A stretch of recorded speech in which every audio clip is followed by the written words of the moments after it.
Je m'appelle Diop, un jeune Africain de 35 ans, et voici mon histoire.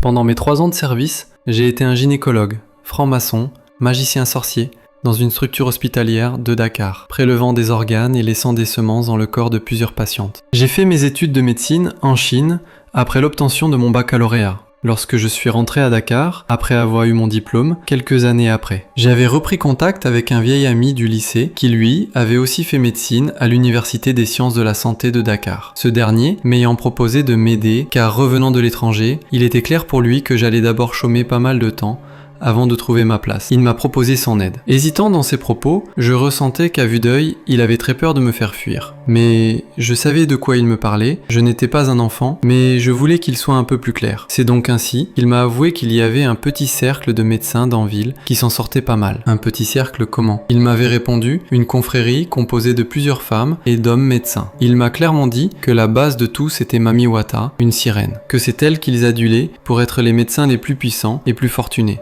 Et si j'étais intéressé, il pouvait m'introduire dans le groupe. Il m'avait laissé une semaine de réflexion. Pendant cette semaine, je réfléchissais énormément. À cette époque, je vivais avec ma mère, mon père était déjà décédé. La semaine avait été lourde, mais j'avais pris la décision d'accepter. Je l'avais appelé, il m'avait écouté et m'avait dit qu'il devait m'annoncer aux autres membres du groupe et qu'il me recontactera. 2 jours étaient passés sous silence de sa part. Je m'inquiétais en pensant que ma demande avait été rejetée. Mais le 3e jour, il m'avait appelé, me disant que l'on devait se donner rendez-vous dans un bistrot. Saisi par mon instinct, ma chair me demandait d'y aller, mais mon esprit, lui, ne voulait pas. Confus, alors je suis allé là où il m'attendait déjà un peu furieux. Il m'a demandé de monter dans la voiture et nous sommes partis de là. Nous avons roulé pendant des heures, j'ai cru que l'on quittait le pays, mais nous sommes allés dans un endroit un peu reculé de la ville. Arrivé à cet endroit, nous étions au bord d'un cours d'eau. Au loin, je pouvais apercevoir une silhouette d'une dame debout en maillot de bain, aux environs de 19h. Mais à part elle, il n'y avait personne à cet endroit. Nous sommes descendus, il m'a regardé et m'a posé la question de savoir si j'étais prêt, car nous sommes des médecins et ce ne serait point facile. J'ai dit que j'étais prêt. Je ne voulais plus être au chômage car je suis âgé et je vis encore chez ma mère. Je n'en pouvais plus de cette vie. Il répondit « Ok, déshabille-toi ». Je me déshabillai. Il me demanda d'aller vers la dame qu'on apercevait au loin en marchant un pied devant l'autre de façon collée, sans qu'il n'y ait un moindre écart entre les 2 pieds. Je n'étais pas lucide mais devant moi, je voyais le prestige, le travail et tout ce qui va avec. J'ai marché en prenant mon temps, un pas devant l'autre. Au bout de 15 minutes, j'étais finalement arrivé devant cette dame. Elle était de dos. En partant, mon ami m'avait dit que, peu importe ce qu'elle allait demander, je devais juste donner ou dire oui et ne pas la contredire. Quand elle se retourna, elle avait pris visage de ma mère, je n'en revenais pas. J'ai dit maman, elle n'a pas répondu. Mais je vous assure, elle avait pris l'apparence de ma mère. Le même corps, tout pareil, mais elle n'avait pas de soutien, juste une serviette blanche qui cachait son sexe. Elle m'a juste dit, tu m'aimes mon fils ? J'ai dit oui. Alors, elle me demanda de lui faire l'amour. Hésitant, je ne savais quoi dire, elle s'est rapprochée de moi et m'a menacé en me demandant de lui faire l'amour. Paniqué, j'ai posé mes mains sur ses épaules et nous nous sommes embrassés. De fil en aiguille, on a fait l'amour étant debout au bord de la rive. Après cela, nous étions toujours debout, elle m'a regardé dans les yeux et m'a dit « Je sais ce que tu veux et je t'ai déjà donné ce que tu veux. Demain, tu commenceras le travail dans un hôpital de Dakar. Quelqu'un t'appellera et tu commenceras. Mais tu n'auras pas le prestige pour tout de suite car ce que tu viens de me donner est juste un avant-goût. Et moi aussi, avec ce travail, tu as un avant-goût. » Intérieurement, je me suis posé la question de savoir ce que je lui avais donné. Comme si elle lisait dans mes pensées, elle me demanda de regarder dans l'eau en pointant son doigt. C'est là que j'ai vu ma mère qui dormait à la maison. Elle m'a dit c'est elle que tu m'as donné en échange. Elle mourra, mais ne la pleure pas. Car si tu la pleures, tu perdras ce travail que je t'ai donné. Maintenant vas-y, sur tes pas qui sont encore marqués sur le sol, marche arrière sur tes pas et ne t'y trompe pas. Le frisson me traversait, la peur me faisait paniquer horriblement. Je venais d'apprendre que ma mère, mon seul soutien, va mourir. Et en même temps, je trouve le travail. Même les gens devaient trouver ça louche. J'ai fait de mon mieux, je suis retourné sur mes pas. Petit à petit, elle me regardait partir. Arrivé à la voiture, mon ami en question me demande de ne pas m'habiller, que tous hommes et femmes confondus sont passés par le même chemin. Vu que c'est lui qui m'a amené dans le cercle, il fallait qu'il me couche là, sur le champ. C'était une façon pour lui d'asseoir sa domination sur moi. Je voulais refuser et mettre mon orgueil d'homme devant. Il me dit d'accord, tout ce que tu as fait jusqu'ici était en vain. Ta mère est morte cadeau et que je n'aurai pas ce travail et ma vie sera plus misérable. Il monta dans sa voiture. Je lui ai arrêté. J'ai accepté. On l'a fait et je saignais. Puis il m'a dit que je devais arriver à la maison à pied, que c'était moi qui devais voir le cadavre de ma mère dans sa chambre en premier et personne d'autre. Il m'a devancé jusqu'à l'entrée de mon quartier, je suis descendu en caleçon et j'ai marché jusqu'à la maison devant tout le monde en ne regardant ni sur les côtés et ni derrière, juste devant moi. Comme c'était la nuit, les gens ne faisaient pas trop attention. J'étais finalement arrivé à la maison aux environs de minuit. J'avais découvert le cadavre de ma mère dans son lit, mais je pouvais pas la pleurer. Je m'étais douché. Après, j'étais parti dormir fatigué. Le matin à 7h30, c'était un mardi, mon portable sonne. Un numéro inconnu. C'est une dame qui m'appelle, me disant que le docteur en chef d'une structure hospitalière de Dakar voulait me voir avant 8h30. Je me suis douché, j'ai fait vite, je suis parti. Sur le chemin, j'ai appelé une de mes cousines, lui demandant de faire un tour à la maison pour voir ma mère parce que je voulais que ce soit elle qui appelle la police et tout le monde. Je suis arrivé à l'hôpital. Le monsieur m'a reçu, il m'a dit qu'il avait entendu parler de moi, que j'étais rentré de Chine. Pendant qu'il me parlait, je pouvais voir la femme avec laquelle j'étais la nuit, derrière lui, juste debout comme un garde de corps. Je lui ai demandé qu'il avait parlé de moi. Il me répondit, c'est la déesse qui m'a parlé de toi, et je sais que tu la vois. Tu n'as pas à en avoir honte, je suis comme toi, nous sommes pareils. J'étais complètement choqué. Il m'a dit, on va remplir toute la paperasse qui va avec. C'est moi qui vais gérer tout ça. Tu vas commencer le travail aujourd'hui. En même temps, ma cousine ne cessait de m'appeler. Je me suis levé, j'ai décroché, elle m'a annoncé que ma mère est morte. J'ai fait mine de pleurer et j'ai raccroché pour continuer à discuter. Il m'avait mis à l'aise. Il m'avait fait faire le tour de la structure. J'étais spécialiste en gynécologie. Nous sommes retournés dans son bureau. Il m'a dit, tu vas commencer à travailler. Que je devais m'occuper que des jeunes femmes comme patientes. Des jeunes femmes vierges. Il m'a remis une bague sur laquelle j'ai fait une bise. Une bague magique portée par les membres du groupe, que ce n'est qu'après avoir fait cette mission que je pourrais rencontrer tous les autres membres du groupe. Cette bague était faite pour endormir les patientes pendant notre entrevue, en disant des paroles d'incantation. La plupart des gens ignorent que le pouvoir de la partie intime féminin est énorme et qu'elle a une puissance que vous ne pouvez imaginer. Une fois la patiente endormie, je plaçais ma bague devant sa partie intime et je retirais tout ce qu'elle possédait de bien. Je prenais tout ce que vous pouvez imaginer de bien. Les chances, l'énergie, les dons, la fécondité. Je vidais tout. Pendant qu'elle dormait, je couchais avec elle, mais pas avec mon appareil génital. Je m'asseyais à côté d'elle et avec ma bague, j'invoquais une créature du cours d'eau où j'étais avec la dame. C'est cet esprit qui couchait avec la jeune fille en laissant quelque chose en elle qui était censé rendre son esprit captif pour nous permettre de travailler avec. Généralement, des patientes qui sont passées par cela par moi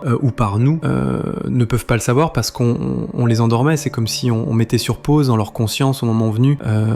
Après que le rituel soit terminé, le cerveau redémarre et elles se souviennent que de l'instant qui est venu avant qu'elle s'endorme. Comme je disais, la patiente devait être vierge car les vierges le savent pas, mais elles sont très fortes spirituellement parlant. Tout est encore sain chez elles et c'est ce qui rend le pouvoir encore plus fort. Pour savoir si elles étaient vierges, il fallait les mettre en confiance et réussir à poser cette question. Nos victimes ne voyaient pratiquement plus leurs règles pendant une année. Elles avaient des lourds problèmes de sommeil et ressentaient des énormes fatigues même quand elles ne faisaient rien. Et le plus important est qu'elles faisaient des rêves où elles faisaient constamment l'amour dans l'eau avec un esprit. Personnellement, j'ai pu sortir de là par la grâce de Dieu, car après la mort de ma mère et après avoir commencé à faire tous ces sacrifices, j'ai eu énormément d'argent. Mais ma conscience me le reprochait. Les gens vont se demander pourquoi j'ai raconté mon histoire avec un tel détachement. C'est parce que j'ai demandé pardon à Dieu et j'ai fait un grand travail spirituel pour toutes les victimes que j'ai faites. Ce n'était pas facile, mais j'ai réussi à blanchir toutes ces jeunes filles à partir de la bague que j'avais reçue, car cette bague enregistrait toutes les victimes de façon mystique. J'ai dû briser ce qui avait été mis en elles et j'ai dû restituer ce qui a été pris. Dans tout cela, aucune fille, aucune d'entre elles, par celle qui prie, ne pouvait imaginer une telle chose. J'étais tellement courtois en tant que médecin. Je jouais le rôle du père et du grand frère parfois. Mais derrière, j'avais une mission bien définie. J'ai trouvé la guérison après avoir lutté contre Mami Wata, la sirène. Elle ne voulait pas que je quitte ce cercle, car je travaillais bien et grâce à moi, son pouvoir mystique se développait. Dans cette guerre, mon ami, celui qui m'avait couché est mort. Il y a eu des collègues qui voulaient m'empêcher de sortir de ce cercle, mais le feu de Dieu a agi sur eux de façon définitive. Ce groupe occulte de médecins comptait plus d'une trentaine de membres. Aujourd'hui, il n'en reste que 5. Soyez prudents, mesdames et messieurs. Après ma délivrance, j'étais persécuté au travail, car quand tu ne fais partie de leurs choses, tu n'es pas le bienvenu. Ils te bloquent tout. J'ai quitté le pays pour tout recommencer, non loin de là où tout marche bien pour moi, par la grâce de Dieu.